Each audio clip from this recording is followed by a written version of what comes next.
With the recent release of Furiosa, a Mad Max Saga, we now have 5 Mad Max movies, so let's rank them.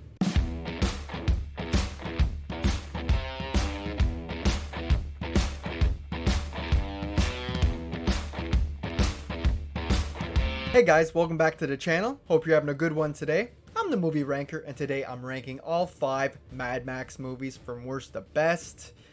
We got a brand new one here in 2024 with Furiosa, and we have another one coming in the future. I think it's planned for 2027. I think that's going to tell the backstory on Max in the newer film, so that should be interesting. And I have a whole lot of fun going through this franchise for the most part. Of course, it does have a few lows, but we're going to get into that. Just make sure you drop your ranking down in the comments section. We'll have a great discussion. Like the video, subscribe to the channel so you don't miss out on any future rankings. Without wasting any more time, let's rank them. So for me, easily coming in the last place at number 5, I'm going with Mad Max Beyond Thunderdome. Even the title sounds weird. It's not Beyond the Thunderdome. It's just Beyond Thunderdome. Like, so weird. But yeah, this is a mixed bag for me. It does have some positives. I do like the whole first act with Max at Bartertown, and you know, he makes this deal with Tina Turner's character, which is the villain. Very weird. That if he takes out Master Blaster, that, you know, they can work out a deal. That whole first act's pretty fun. Master Blaster is a really weird character, or really characters. Got this little person on top of this big beast. That's kind of like his muscle, while he's the brains, the little guy.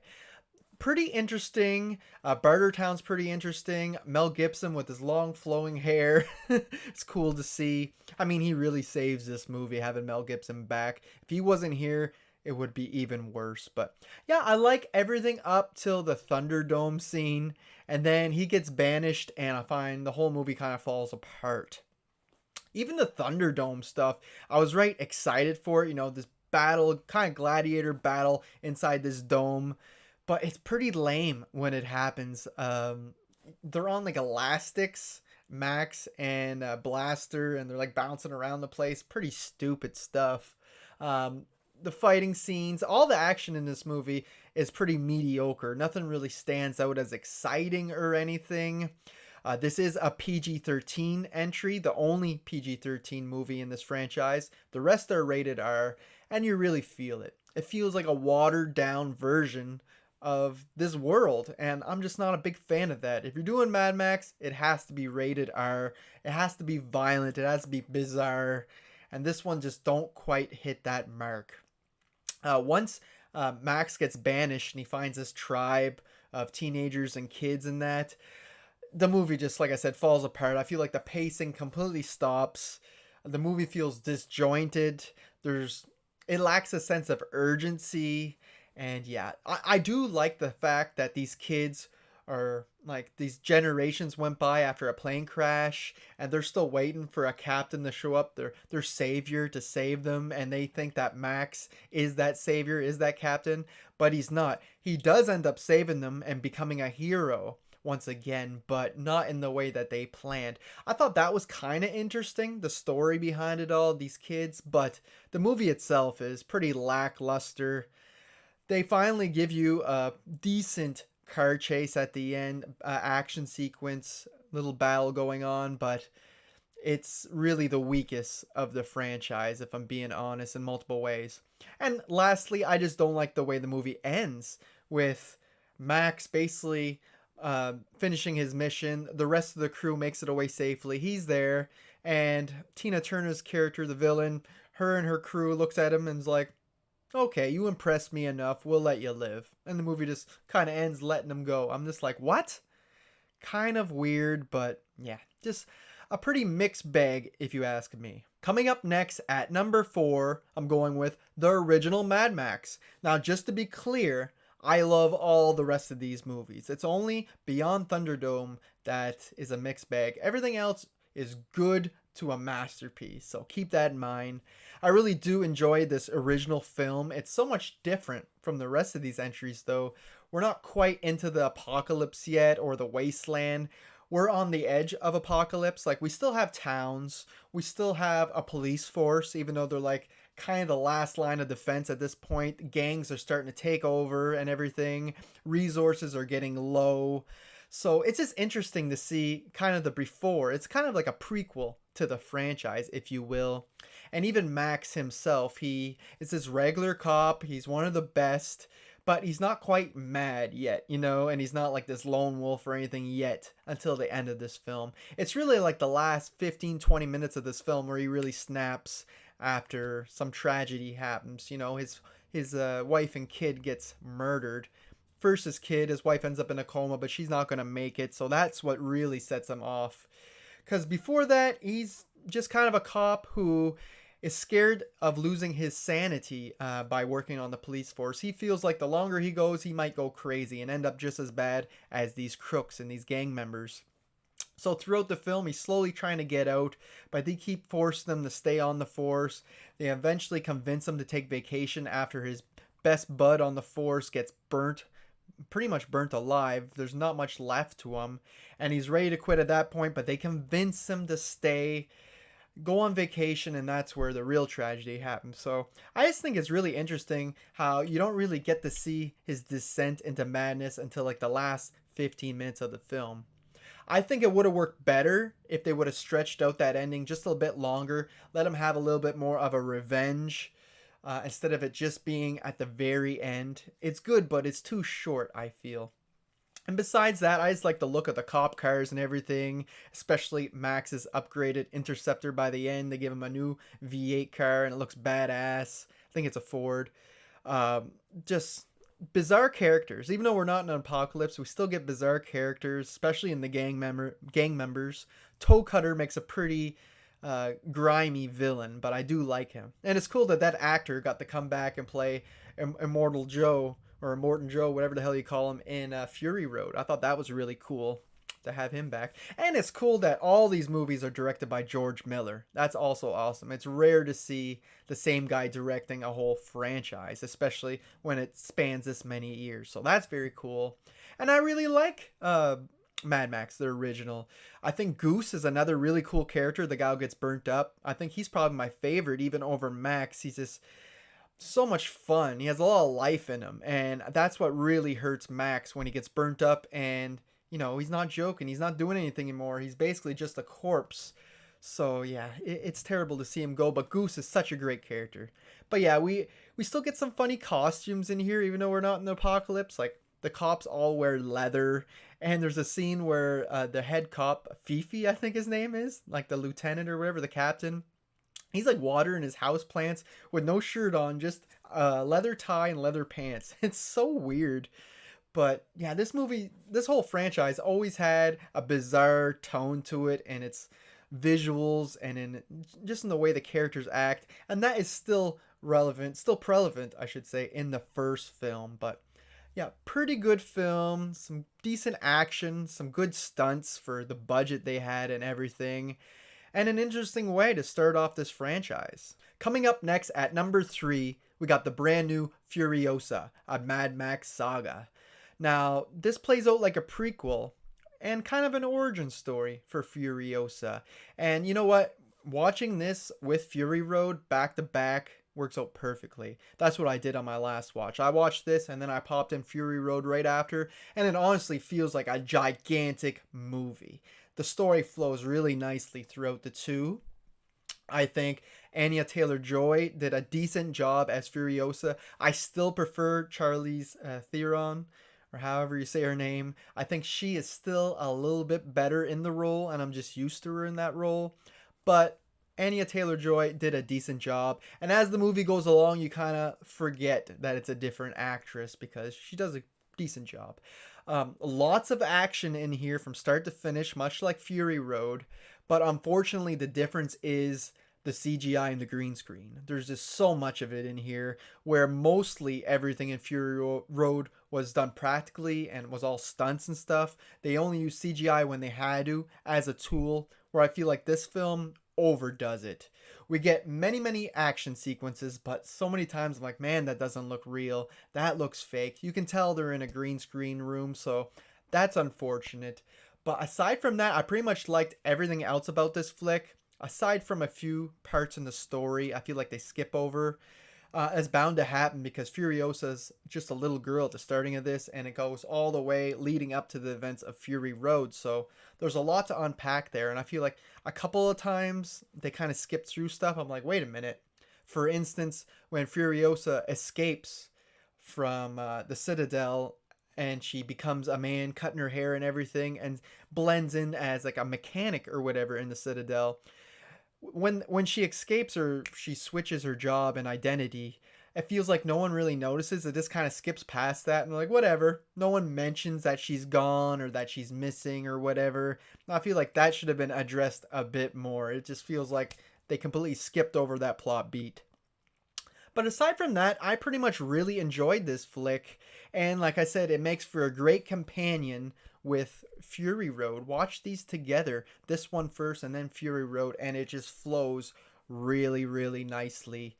A few other things. I think they did a great job with the costume designs again. I just feel like Immortan Joe doesn't look quite as good as in Fury Road. It is a different actor, so that could have changed things. It's unfortunate. But yeah, for the most part, I really enjoyed this flick. It's hella entertaining. It gave me more backstory, which is always nice, and it doesn't affect Fury Road in a way that it hurts it, you know? It makes a great companion with it. And of course, we get Chris Hemsworth in here as well, playing Dementus as a villain. We never get to really see him as a villain, so I thought that was really cool. He has some funny moments. The comedy, too, in this film is spread out really nicely, never affects the more serious parts aspects of the film. It's done really nicely, and I think the humor always pretty much lands for me as well. But yeah, Chris Hemsworth's character Dementus is really interesting villain. He's kind of the main villain in here, but we still got Immortan Joe too, and all these factions like his crew and the Citadel's crew are all battling for dominance. They want to take over like Gas Town or Bullet Town, you know, Bullet Farm, whatever you call it. So if you control the resources, you're basically head over everything. And it's fine for a while. They kind of do it in a fair way where Dementus takes over, you know, Gas Town, while Immortan Joe still got the Citadel, and they make even trades. But eventually, dominance and control takes over. Everybody wants to be the leader, the head guy, right? So they start battling over stuff like that. Got some double crossing going on, and all that is pretty interesting in the story here. Coming up next at number 2, this was a tough decision, but I had to go with Mad Max 2: The Road Warrior. Such an epic flick, man. A really good 80s movie. Really put Mel Gibson up to stardom after this flick, you know, coming off the indie flick Mad Max. And this one just takes the franchise in such a different direction, but it really set things up for future films. Now we are pretty much into the apocalypse, into the wasteland. It explains at the start that everything basically collapsed after the first Mad Max, you know, the government, the law, everything like that, and everybody started battling over resources like gas. So that leads us to this movie. We got Mel Gibson, he's awesome as Max. He got his partner, a dog, which is awesome too. They make a great pair. And he is just so badass in this film. He really is a hero. And I feel like a lot of people forget how influential and impactful this movie was. Any movie you see now with a wasteland or an apocalypse setting, like in the desert, you automatically think Mad Max, you know? So it was just so influential. And it even influenced video games, such as Fallout, I believe, was a big took a lot from Mad Max, whether we're talking about the items you can wear or the wasteland itself. They obviously took some ideas from Mad Max. So yeah, people tend to forget how big of a movie this is. It's not just Fury Road that's big. Road Warrior is as well, and it's really entertaining, really fun. Great group of characters all around, from our villains, the crew, the guy with the red mohawk with his like gay lover on the back. Kind of odd. Everything's bizarre when it comes to Mad Max though. But their head leader, Humongous, who is like an alternate version of Jason Voorhees, I feel, because he has the hockey mask. I always said that was like a multiverse version of Jason Voorhees if he was a leader for a gang in the wasteland. But yeah, they make for great villains all around. All the gang members, they're really messed up and bizarre and just kind of creepy and demented. And they're taking on this town this oil refinery. This is little town, and they want all the oil. They want the gas from there, and they want the guys to get out. They make a deal with them. If you get out of here and leave us have it, we'll let you live. But we all know that probably won't happen.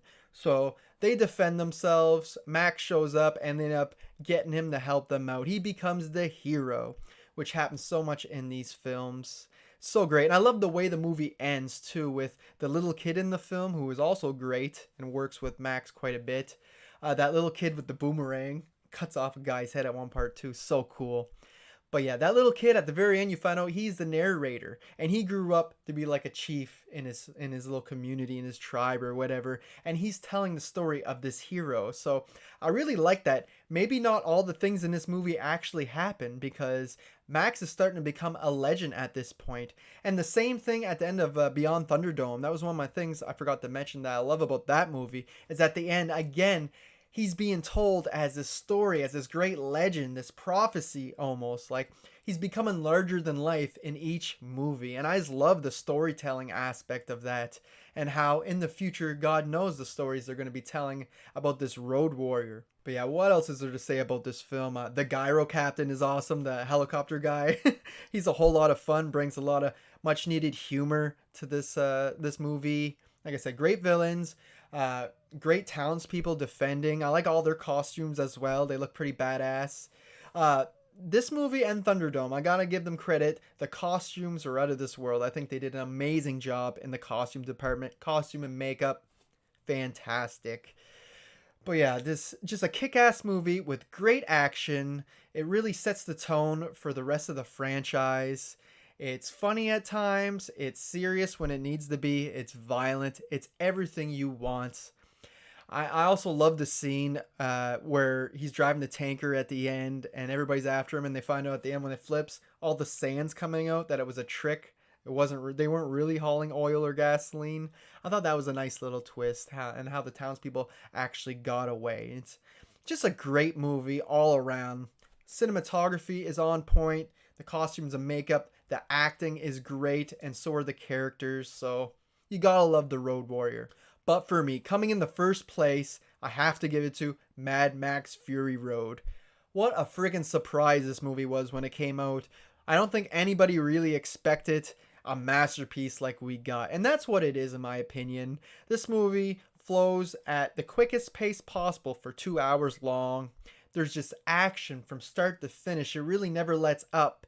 And when it does, it's only for a couple minutes. And even those scenes are great with the dialogue and everything. I love the introduction of like the war boys. All the people painted in white who spray paint. And they almost have this Viking mentality where they'll sacrifice themselves in battle. And they think they'll go to Valhalla, which is like heaven for the Vikings. I think that is a really nice little twist into those characters. And yeah, like I said, there's just so much action. Those guys after the tanker, which has Furiosa, all of these women she's trying to set free, basically bring to her homeland. And then Max gets involved, and one of the war boys as well. I think his name is Nux. It's just such a random group of characters who have to work together in this one. And it's so fun to see these different walks of life working as a team and to take on the Citadel. And as I said, the action is out of this world. It's all pretty much practical as well, which makes it feel so much more real.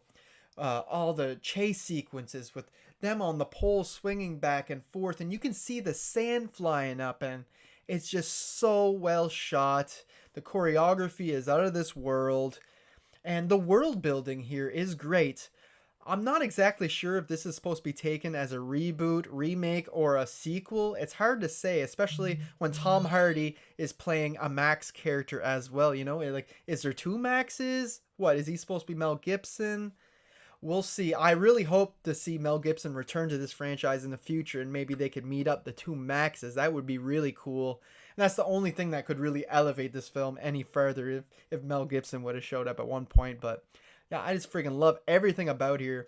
How the dude who played Toe Cutter in the original comes back as a Morton Joe in this one. Like, that is insane too. A guy from 79 coming back in a 2015 movie as another villain.